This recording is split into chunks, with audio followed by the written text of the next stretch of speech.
नमस्कार, मैं दीपेंद्र सिंह राठौड़ और आज हम बात करेंगे सुभाष चंद्र बोस के बारे में। आज 18 अगस्त है और ऐसा कहा जाता है कि 18 अगस्त 1945 को हमारे सुभाष बाबू की जो डेथ है वो प्लेन क्रैश में हो गई थी। लेकिन आज के इतिहासकार इस बात को नहीं मानते। वो कहते हैं कि सुभाष चंद्र बोस प्लेन क्रैश में नहीं मरे थे, उनकी डेथ प्लेन क्रैश में नहीं हुई थी, वो वहां से फिर बाबा बन के भारत में रहे थे। ये जो पीछे आपको दिखाई दे रहे हैं कुछ ऐसा इनके बारे में कहा जाता है। और गुमनामी बाबा बन के ये अयोध्या के आसपास कुछ साल लगभग 1985 तक ये वहां रहे। तो ये आज के वीडियो में मैं सारा सब कुछ आपको बताने वाला हूं, थोड़ा सा इनकी अर्ली लाइफ के बाद में। और ये जो कॉन्स्पिरेसी थ्योरी है 1945 के बाद की, इसके बारे में भी हम कुछ बात करेंगे। ठीक है, तो शुरू करते हैं आज के वीडियो को और पहले जानते हैं सुभाष चंद्र बोस के बारे में थोड़ा सा बेसिक वाला। देखिए, इनका जन्म जो है वो होता है 23 जनवरी 1897 को कटक में। और कटक है आज के ओडिशा के अंदर। आज आपको जहां ओडिशा दिखाई दे रहा है वहां पे कटक है।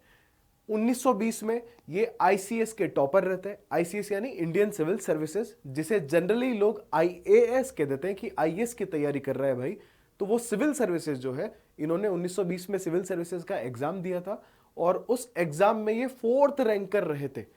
4थी पोजीशन आई थी इनकी, तो काफी अच्छी पोजीशन थी। लेकिन 1921 में अगले ही साल इन्होंने जो आईसीएस की जॉब है वो छोड़ दी, ये कहते हुए कि मैं अपने ही देश को लूटने वालों के साथ में काम नहीं कर सकता, उन लोगों के लिए तो बिल्कुल नहीं करूंगा।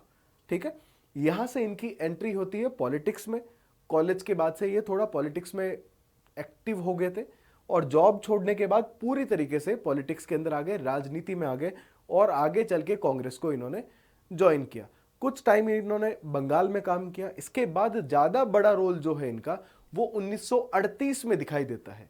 1938 के अंदर हरिपुरा में अधिवेशन होता है। हरिपुरा अधिवेशन में सुभाष चंद्र बोस जो है वो कांग्रेस के अध्यक्ष चुने जाते हैं। ठीक है, जैसे ही अध्यक्ष चुने जाएंगे, अध्यक्ष चुने जाने के बाद इन्होंने कुछ बातों में गांधी जी के बिल्कुल विपरीत जो है अपना स्टैंड लिया। इन्होंने कहा कि हमें आजादी हिंसा से मिलेगी, अहिंसा से नहीं। इनका मानना था कि अंग्रेजों को लाठी दिखाने से काम नहीं चलेगा, मारनी पड़ेगी तो भागेंगे ये लोग। और एक ये भी इनका कहना था कि अगले 6 महीने के आसपास में वर्ल्ड वॉर जो है, दूसरा विश्व युद्ध शुरू हो जाने वाला है, ऐसा इनका अनुमान था और जो हुआ भी सही। और हमें यहां एक बड़ी क्रांति करनी चाहिए, जैसा 1857 में हुआ था। एक साथ पूरे देश में क्रांति हो, हम अंग्रेजों को यहां से खदेड़ देंगे। और सुभाष बोस ऐसा कर सकते थे, इसमें किसी को डाउट नहीं है। ठीक है, तो यहां से गांधी जी जो है, गांधी जी के थोड़े ये एंटी होना शुरू हो गए थे कि भाई बापू, आपने बोला था कि पहले विश्व युद्ध में अगर अंग्रेजों की मदद की तो आजादी मिलेगी, लेकिन नहीं मिली। अब दूसरे में फिर से यही बात कि अंग्रेजों का साथ देना चाहिए।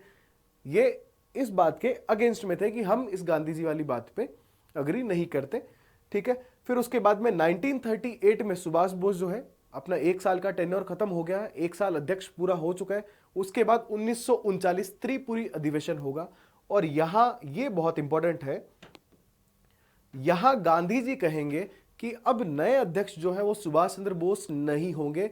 अब नया अध्यक्ष जो है वो पट्टाभी सीतारमैया को बनाया जाएगा। ठीक है, पट्टाभी सीतारमैया को बनाया जाएगा। ये कहने के बाद सुभाष बोस ने कहा कि कांग्रेस जो है वो एक लोकतांत्रिक पार्टी है और लोकतांत्रिक पार्टी में आप नहीं डिसाइड कर सकते कि कौन अध्यक्ष होगा, इसलिए वोटिंग करवाई जाए, चुनाव करवाया जाए।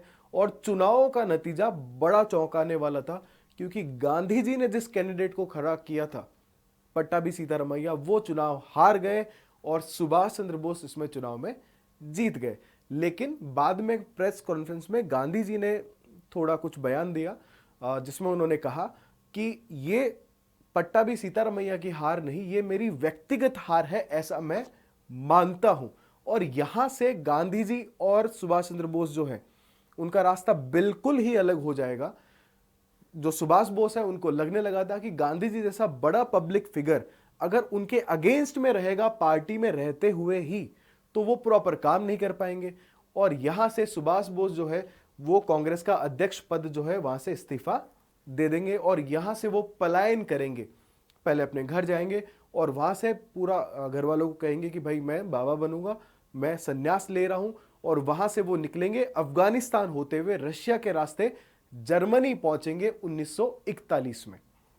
ये वो समय था जब दूसरा विश्व युद्ध शुरू हो चुका है। 1939 से लेकर 1945 तक जो है दूसरा विश्व युद्ध चलेगा। यहां जाके वो हिटलर से मिलते हैं। आपने वो किस्सा सबने सुना होगा कि हिटलर अपने ही जैसे दिखने वाले 8-10 लोग और रखता था।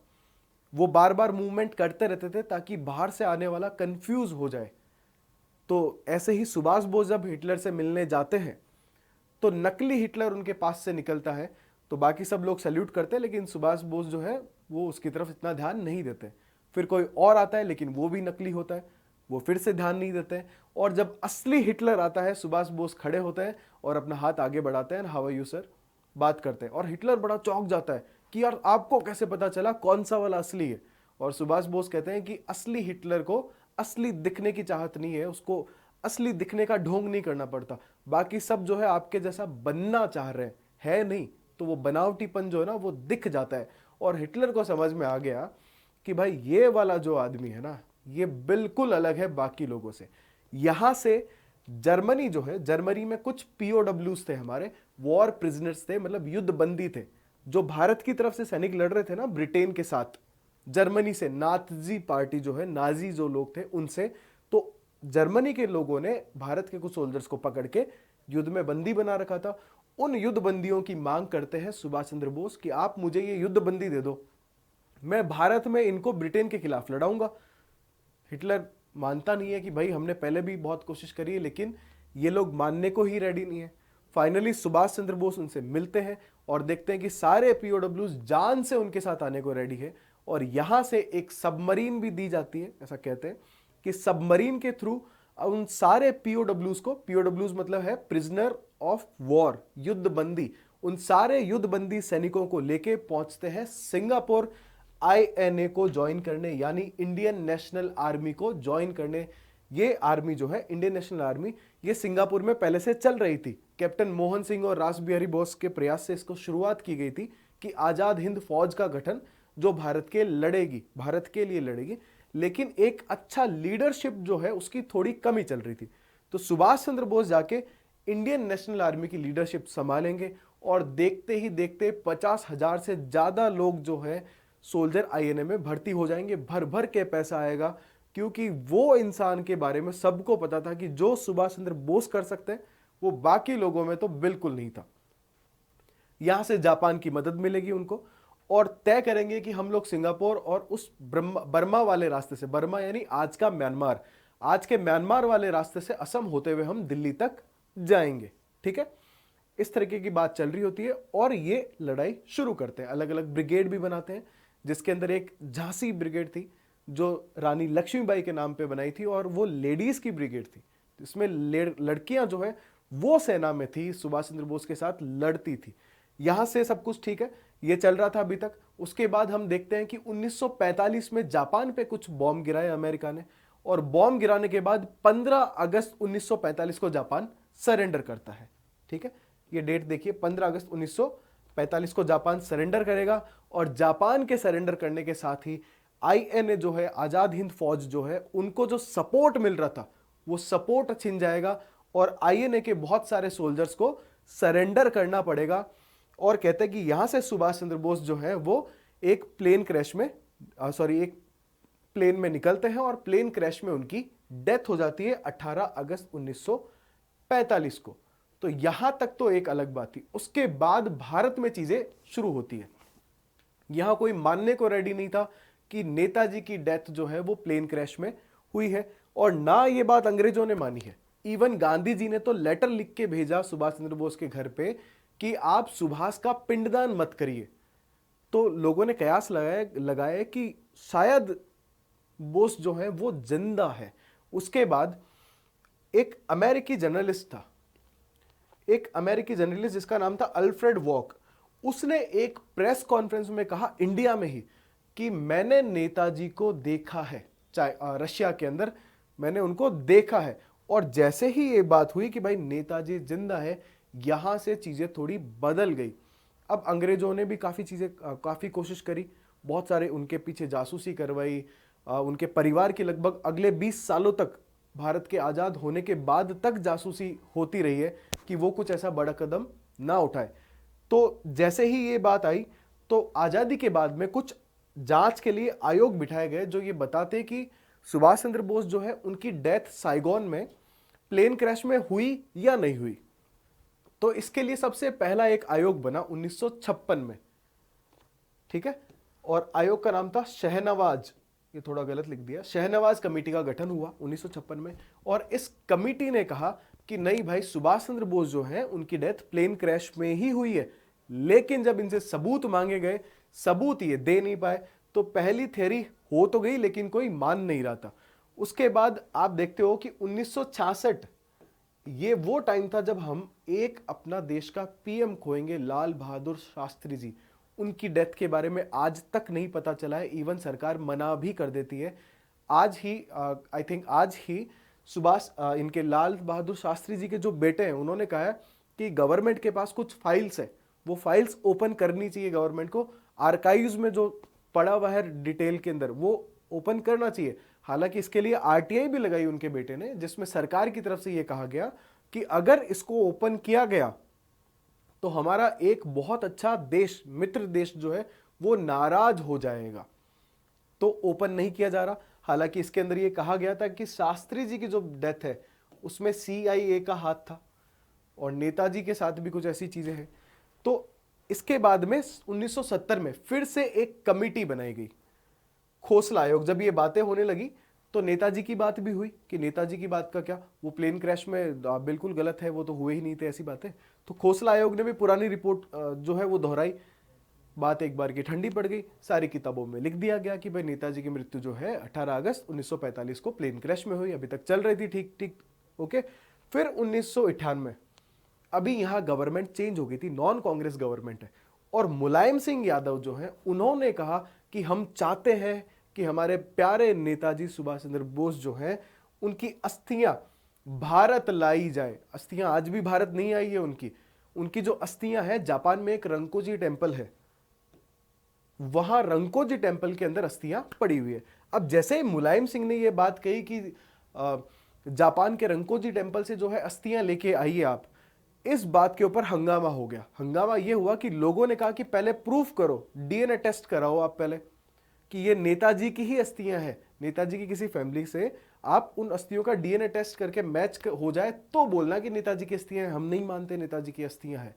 और यहां से फिर एक आयोग बनाया गया कि आप चेक करो, और 99 के अंदर एक आयोग बना, मुखर्जी कमेटी बनी, मुखर्जी आयोग बना, और इन्होंने अपनी रिपोर्ट काफी लेट दी है 2005 में। और इसमें इन्होंने कहा कि प्लेन क्रैश की जो थियरी है वो बिल्कुल झूठ है, इनको ऐसे प्रूफ नहीं मिले हैं। इवन जिस जगह पे प्लेन क्रैश हुआ है वहां की सरकार इसे मानती ही नहीं है। वो तो कहती है कि 18 अगस्त के दिन तो कोई प्लेन क्रैश ही नहीं हुआ था। प्लस और भी चीजें साथ साथ चल रही थी। अब देखिए 2005 का साल आ गया है और हमें इस साल के आसपास ही आरटीआई मिला था। आरटीआई की घोषणा होती है, राइट टू इंफॉर्मेशन, और यहां से आरटीआई लगाई गई। और आरटीआई जब लगाई गई कि भाई नेताजी से जुड़ी जानकारी जो है सरकार के पास वो ओपन की जाए, तो पता चला कि आईबी जो है हमारा भारत की जो आईबी है पहले अंग्रेजों के लिए काम करती थी, ठीक है। इस आईबी के पास लगभग 76 फाइल्स जो है वो नेताजी से जुड़ी हुई है, आज भी पड़ी है, लेकिन उनको ओपन नहीं किया जाता। ये सारी फाइल्स अंग्रेजों के टाइम की है, क्योंकि आईबी आज की नहीं है, बहुत पहले से काम कर रही है। फिर होम मिनिस्ट्री जो है उन्होंने भी कहा कि हमारे पास 7000 से ज्यादा पेज हैं जो सीक्रेट हैं, गोपनीय हैं, हम इनको ओपन नहीं कर सकते। क्यों नहीं कर सकते? तो जवाब में आरटीआई में आता है कि इससे देश में उथल पुथल होने की चांसेस है। तो इसका मतलब कुछ बड़ा झोलझाल जरूर है जिसको सरकार बचाना चाह रही है, या अंग्रेजों के टाइम पे कुछ लोग ऐसे थे जिनके कारण नेताजी को छिपना पड़ा। अब ये बातें कब सामने आएगी देखते हैं, आर्काइव्स के अंदर काफी चीजें हैं। तो ये बात कह के और जो इंफॉर्मेशन है वो दी नहीं जाती है। और 2015 में सरकार द्वारा खुली मतलब हमारी मोदी सरकार जब आई थी तो मोदी सरकार ने आने के बाद आर्काइव्स की कुछ फाइलें ओपन करी थी। तो उन फाइल्स में 20 ये पता चला कि नेताजी की जो फैमिली है उन फैमिली की अगले 20 साल तक परिवार की जासूसी करवाई गई थी आजाद होने के बाद भी। और इस बात को लेकर नेहरू जी की कड़ी निंदा भी की जाती है कि आप आजाद भारत के प्रधानमंत्री थे, आप अंग्रेजों के लिए थोड़ी ना काम कर रहे थे कि जो वो जैसा कहेंगे वैसा करेंगे। तो 1945 में ऐसा कहा गया कि भाई 1945 के बाद इनके बारे में कुछ पता नहीं चला, लेकिन 45 से लेके अगले 20 सालों तक 1965 तक लगभग जो है नेताजी के परिवार की जासूसी करवाई गई कि कहीं इनको नेताजी के बारे में पता हो थोड़ा बहुत, कि इनकी बात भी होती है या नहीं होती है। इनकी वाइफ बाहर रहती थी जर्मनी में, उनके बारे में भी उनका नाम था एमिली शेंकल, उनकी भी जासूसी करवाई जाती कि इनसे बात होती है या नहीं होती है, इस तरीके की बातें। तो कहा जाता है कि 1945 के बाद नेताजी जो है वो रूस चले गए और रूस से बाद में भारत लौटे और भारत में फैजाबाद जो है आज का जो अयोध्या है उसमें पास में ही कहीं वो रहते थे। उनके डॉक्टर्स और काफ़ी लोग हैं जिन्होंने उनके बारे में बताया है, ये चीज़ें कंफर्म करी है कि हाँ भाई वो नेताजी ही थे। कैसे पता? कि एक बाबा वहाँ रहा करते थे जिनको गुमनामी बाबा वहाँ के लोग कहते थे। वो लोगों से मिलते नहीं थे, अपना फेस भी नहीं दिखाते थे, बस एक दो लोग उनके जो करीबी थे, एक तो खाना बनाने वाला और एक उनकी कोई सेवा के लिए थी, एक अम्मा करके जो कुछ काम वाम करते थे आई थिंक, वो लोग जानते थे। और जब उनकी डेथ हुई 1985 में, तब तक लोगों को पता ही नहीं था। यूपी के गवर्नर भी उन बाबा के यहाँ विजिट किया करते थे।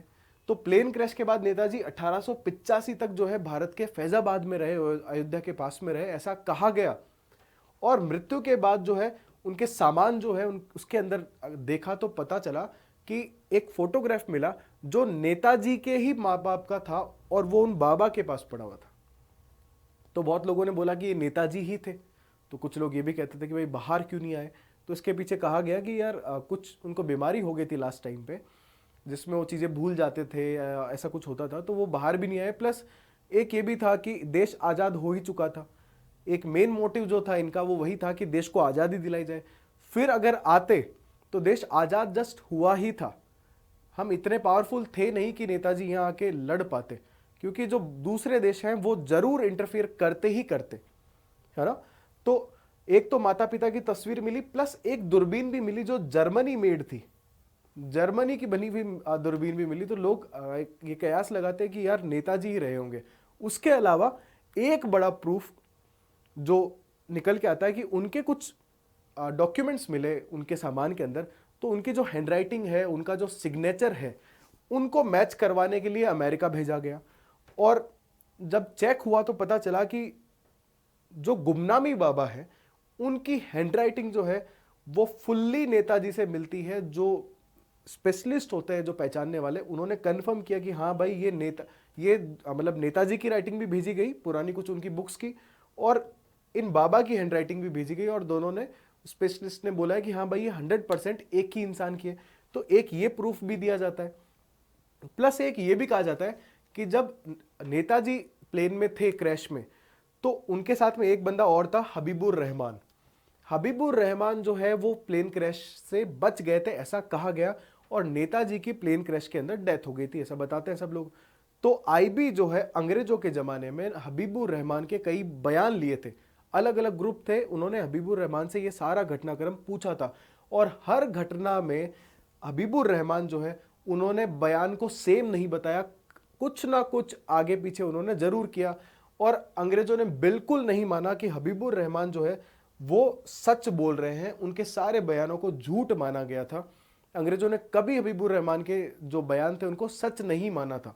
तो एक कयास तो ये था कि नेताजी जो हैं वो गुमनामी बाबा बन के ही रह गए थे।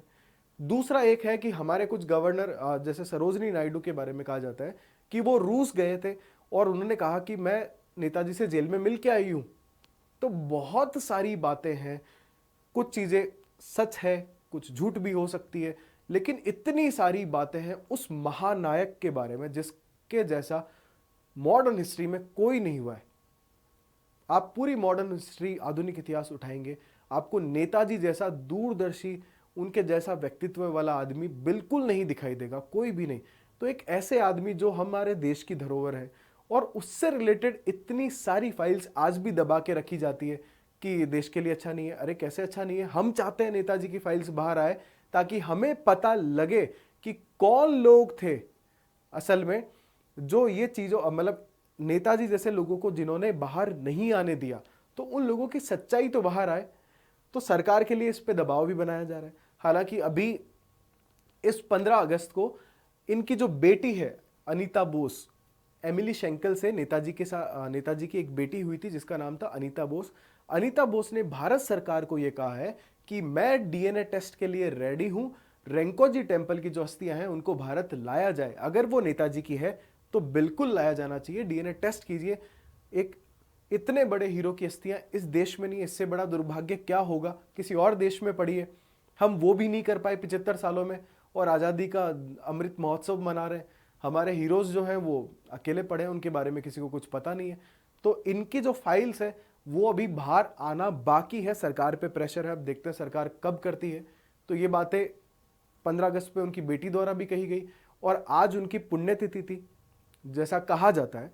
तो हमें लगा कि आप तक ये जानकारी जरूर पहुंचानी चाहिए ताकि ये जो बात है कि नेताजी से जुड़ी जो फाइल्स है वो बाहर आए और हमें एटलीस्ट सच पता लग सके कि प्लेन क्रैश में उनकी डेथ हुई थी या वो हमारे ही बीच रहे और हमारी बेवकूफ़ी के कारण हमने एक ऐसे हीरो की कद्र नहीं की लास्ट डेज में उनके।